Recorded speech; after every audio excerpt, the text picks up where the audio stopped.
Welcome back to my channel ITC Priya. তো আমি প্রিয়া আবার নতুন একটা ব্লগ নিয়ে চলে এসেছি। তো তোমরা কেমন আছো? আশা করি সবাই ভালো আছো আর আমিও খুব ভালো আছি। তো অনেক দিন ব্লগ দিনের মধ্যে কিন্তু ব্লগ অনেকগুলোই করেছিলাম, কিন্তু দেওয়া হয়নি। শরীরটা ভালো ছিল না, আর তারপরে আমার এক্সাম ছিল। তো শরীরটা ভালো ছিল না, তাই আর এডিট করতে পারিনি, তো আর ব্লগগুলো দেওয়াই হয়নি। তো চলো আজকে যাবো আমি হচ্ছে বিয়ে বাড়িতে, তো সেটাই দেখাবো। চলো আজকে কী করি, তো চলো দেখতে থাকো এখন থেকে। তো গাইস, এই যে ফাইনালি রেডি হয়ে চলে এসেছি, আর তোমাদের সাথে এর মুহূর্তে কোনো কথাই বলতে পারিনি আগে। তো একেবারে রেডি হয়ে বিয়ে বাড়ি এসে তোমাদের সাথে কথা বলছি। তো এই যে আমার বান্ধবী, আর এখানের আলোটাই কীরকম একটা লাগছে। তো চলো ভেতরে গিয়ে আবার তোমাদের সাথে কথা বলছি। তো এই যে চলে এসেছি, তো এই যে গিফটটা আমরা দিচ্ছি। তো এটা হচ্ছে আমার বান্ধবীর দাদা, আর ওর হচ্ছে বৌদি। আর মেয়েটা কিন্তু আমার চেনা, হচ্ছে আমার সম্পর্কে বান্ধবী হয়। আমরা মানে আমাদের এখানেই বাড়ি, তো আমার বান্ধবী হয়। তো এদিকে হচ্ছে বান্ধবী দাদার বিয়ে, এদিকে হচ্ছে ও আমার বান্ধবী হয়। তো খুব মজা করেছি বিয়েতে গিয়ে। তো চলো এখন গিফটটা ওদেরকে আমরা বলছি খুলে দেখাতে। তো চলো খুলে দেখাচ্ছে ওরা কি দিয়েছে। তো চলো দেখতে থাকো।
তো এই হচ্ছে আমার বান্ধবী, ওর দাদার বিয়ে।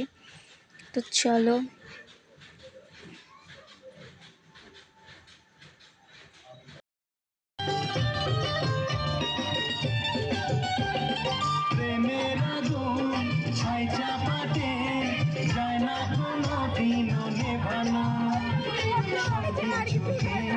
ছাড়খাড় করে দেবে সেটা তুমি যেন প্রেমের আগুন ছাই চাপাতে যায় না কোনো দিন নেভানো সবই চোখে ছাড়খাড় করে দেবে সেটা তুমি যেন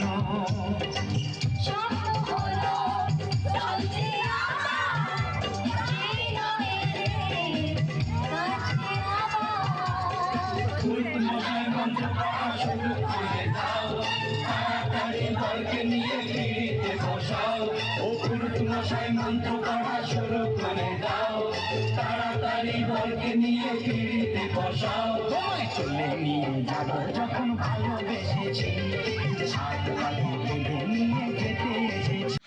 তারপরে এরা চলে এসেছিলো ফুচকা খেতে, আর আমি কিন্তু ফুচকা খাইনি, কেননা আমার শরীরটা ভালো ছিল না কয়েকদিন আগেই। তো তার জন্য এখন একটু ভালো হয়েছে, তার জন্য এখন ফুচকা খেয়ে আর শরীরটা খারাপ করতে চাই না। তো তারপর ওরা কিন্তু নাচানাচি করেছে, আমি কিন্তু নাচানাচি করিনি, কারণ আবার যদি শরীরটা খারাপ হয়ে যায়। তো চলো দেখতে থাকো। তো এই যে আমরা এখানে সবাই মিলে ছবি তুলছিলাম। তো চলো তারপরে আবার ওরা সব নাচানাচি করবে।